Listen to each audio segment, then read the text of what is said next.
قال صاب الله الدنيا وصاب الله لافيت الورق. قال صاب الله الدنيا وصاب الله لافيت الورق، وصابها من ناس ما عاد تمشي إلا بالفلوس. والله يخزي ناس ما يقطع بها العش والمرق، وأصحاب كادت لي كما كادت على الزير البسوس.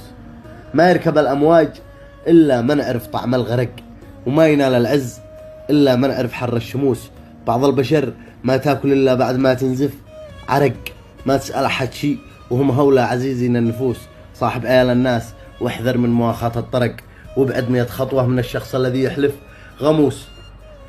وانصح ولا تفضح، وجاوب من على بابك طرق، واجعل مع الباري حبارك في قيامك والجلوس.